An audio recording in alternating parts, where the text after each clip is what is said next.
আসসালামু আলাইকুম। আলহামদুলিল্লাহ। তো সবাই কেমন আছেন? আশা করি আলহামদুলিল্লাহ ভালো আছেন। আজকে যে বিষয়টা নিয়ে আলোচনা করব সেটা হচ্ছে আমরা সবসময় সবাই একটা কথা বলি যে নিজের খামারে নিজে কাজ করবে। এখন বিষয় হচ্ছে যাদের গরু বেশি তারা কি করবে? তারা তো লোক রাখতে হবে। এখন সিচুয়েশন হচ্ছে লোক রাখার জন্য আমরা মানা করি না। আপনি মানুষ দিয়ে কাজ করান, এই যে মুরগির এই ময়লাটা, এটা একটা লোক যখন সে আসবেন সে পালাবে না, কিন্তু আপনি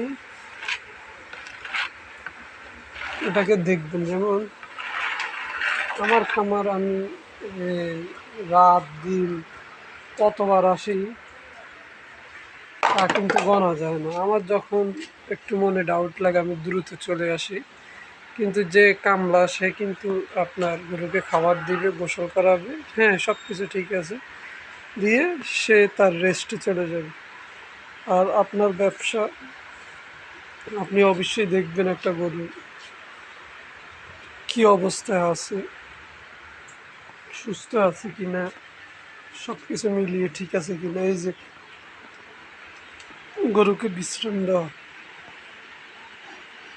এই বিশ্রামে কিন্তু গরুর স্বাস্থ্য ভালো থাকে।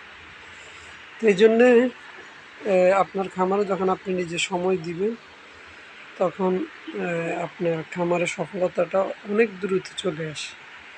এই জন্যে সফল হতে হলে আপনাকে অবশ্যই নিজেকে খামারে কাজ করতে হবে। আলহামদুলিল্লাহ, এই যে আমার ছিল এই দিকের এই শেডটা প্রথম আমার, হয়তো এখন নতুন ভিডিও এই জন্য ওই ভিডিওটা নাই। এখানে আমার একটা 13 ভাগের ঘর ছিল, এই যে ফ্লোরটা এখনও আছে, হাউসগুলো এবার করছি। এখানে শুধু নাইনজা ছিল। তো আলহামদুলিল্লাহ আমার এখান থেকে আজকে এই যে এই ঘরটা আলহামদুলিল্লাহ কমপ্লিট, তারপর এই ঘরটা কমপ্লিট, তারপর ওই ঘরটা কমপ্লিট। তো এটা একদিনে হয় না, এটা একদিনে হয় নাই, এটা আস্তে আস্তে হয়েছে। তবে সময় লাগবে, আপনাকে চেষ্টা করতে হবে। তবে আমার মুরগিটাতে আমি তেমন একটা ফলাফল পাই নাই, তো এই জন্য মুরগি পালা বন্ধ করে দিছি। এই যে দেখেন আমার এই গাভীটা খাবার কম খায় বা আস্তে আস্তে খায়। তো এই জন্য আমি কী করছি, এটাকে আলাদা এই ঘরে নিয়ে আসছি। কারণ হচ্ছে কি, এটা ঘাসের গরু, এখন তো আমাদের ঘাস নেই, এই জন্যে এটাকে আলাদা খাবার দিই যেন স্বাস্থ্য না ভাঙে। তো আমাদের মাশাআল্লাহ আলহামদুলিল্লাহ আমাদের এই শেটের গরুগুলো,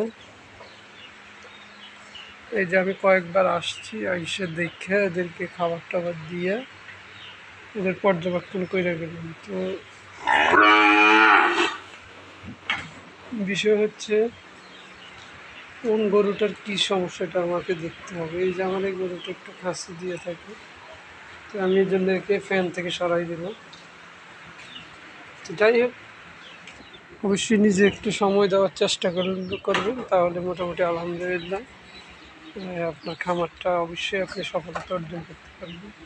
সবার জন্য দোয়া, আমার জন্য দোয়া করবেন।